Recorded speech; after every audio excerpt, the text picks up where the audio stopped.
সালামু আলাইকুম সম্মানিত ভিউয়ার্স, সকলকে স্বাগত জানাচ্ছি এ পর্যায়ে আলোচনায়। একটি ঐতিহাসিক দিন আজকে।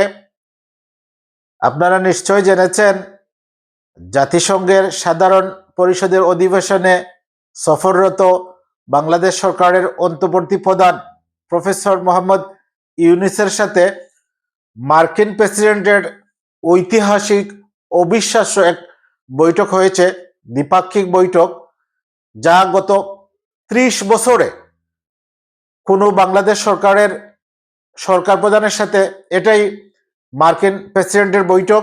এর আগে আপনারা নিশ্চয় জানেন, মার্কিন প্রেসিডেন্টের সাথে দ্বিপাক্ষিক বৈঠক করেছিলেন শহীদ রাষ্ট্রপতি জিয়াউর রহমান।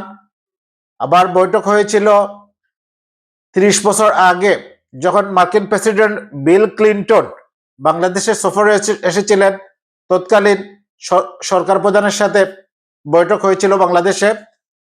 এবং মার্কিন যুক্তরাষ্ট্রে এটাই গত 30 বছরে কোনো বৈঠক সরকার প্রধানের সাথে। এই বৈঠকে মার্কিন president Joe Biden Nobel laureate professor Mohammad ইউনূসের উচ্ছ্বসিত প্রশংসা করেছেন।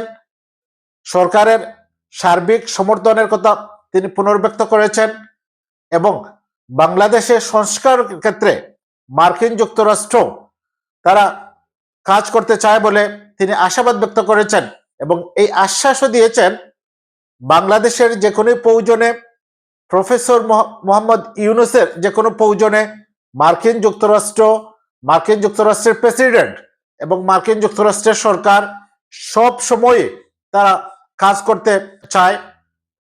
সম্মানিত ভিউয়ার্স, আপনারা আরেকটি নিউজ দেখেছেন, সাইডলাইনে কানাডার প্রাইম মিনিস্টার জাস্টিন ট্রুডোর সাথে প্রফেসর মোহাম্মদ ইউনূসের বৈঠক হয়েছে জাতিসংঘ মহাসচিবের সাথে। আপনারা নিশ্চয় জানেন, জাতিসংঘের ৭৯তম অধিবেশনে প্রফেসর মোহাম্মদ ইউনূস বাংলাদেশ সরকারের প্রতিনিধি দলের নেতৃত্ব দিচ্ছেন এবং তিনি সারা বিশ্বের সকল রাষ্ট্র নেতাদের মধ্যমণি হিসাবে এই সাধারণ পরিষদে প্রফেসর ইউনূস ভূমিকা রাখছেন এবং জাতিসংঘের ৭৯তম সাধারণ পরিষদ বলতে গেলে প্রফেসর মোহাম্মদ ইউনূসের আলোয় আলোকিত হয়েছে, যা বাংলাদেশের সুনাম, বাংলাদেশের প্রচার সারা বিশ্বে আবারও ছড়িয়ে পড়েছে প্রফেসর মোহাম্মদ ইউনূসের মাধ্যমে।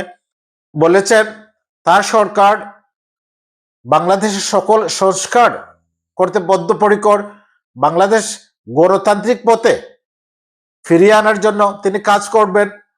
তিনি এও বলেছেন, গত 16 বছর স্বৈরতন্ত্রের জাতাকলে ফ্যাসিস্ট সরকারের দুঃশাসনের ফলে বাংলাদেশের সাংবিধানের সকল প্রতিষ্ঠান ধ্বংস হয়ে গেছে, এগুলো সংস্কার করতে হবে।